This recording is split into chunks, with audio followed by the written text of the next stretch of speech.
What's up guys, Jason here, your resident conjugate X conditioning expert. Today I am showing you how to utilize the reverse hyper.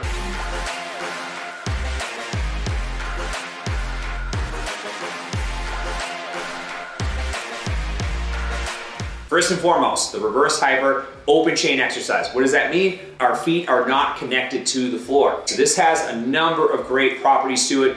It also has a number of great programming parameters, so we can vary how we program it. And even outside of just the traditional use of going through flexion and extension, we can use it for a variety of other exercises, which is certainly another video for another day. But for this video, I want to talk about how to execute it, how to program it, and some common faults that I tend to see. So when we perform the reverse hyper, as an open chain exercise, we have the ability to go through both flexion and extension, as well as get the tractioning. So a lot of times people say, well, how do I do the reverse hyper without a reverse hyper? Getting the same training effect is going to be very hard to do without the actual machine, because through that flexion phase, the lowering phase of it, if you will, that's where we get spinal decompression, which is arguably the most important benefit of it. Now, you can work the same musculature, spinal erectors, glute complex, hamstrings, with something like a 45-degree back raise, but getting the unique tractioning effect of it, you're gonna need a reverse hyper.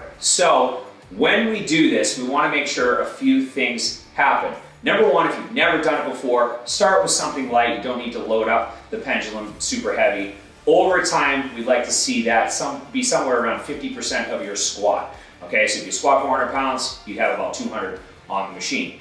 Now, when we go through our range of motion with this, we want a controlled swing. A lot of times I see people get doing this and they let this thing swing out of control, where essentially, if it was too close to the wall, it would almost hit the wall. So here's kind of some bad reps. I've got no control. Okay, now, albeit we're still gonna get something from that, you still will get some tractioning, you're not gonna get as much engagement of the glute complex, hamstrings, and even spinal erectors to an extent. You're not gonna get the same degree of activity. So what I would like to see you do is two things. One, slow down your swing. You should be able to stop it at any point in time. A good rule of thumb is making sure that you cannot see the pendulum from where you sit on top of the pad.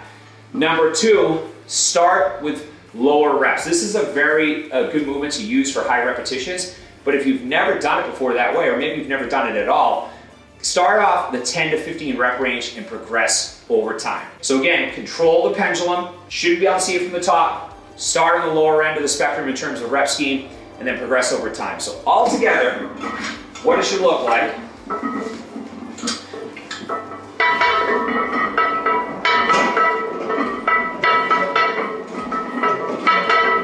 Notice I'm squeezing my glutes at the top of the movement. If you have the pendulum swinging aimlessly, you're not going to get the same activity in the glute complex. So control the swing, squeeze the glutes at the top. Over time, progress your sets, reps, rest intervals. You can even decrease the rest interval as you get more accustomed to doing this. But I would say starting off 90 seconds to 2 minutes between sets, and eventually 60 to 90 seconds between sets. Hope that helps, guys. I'll see you on our next video.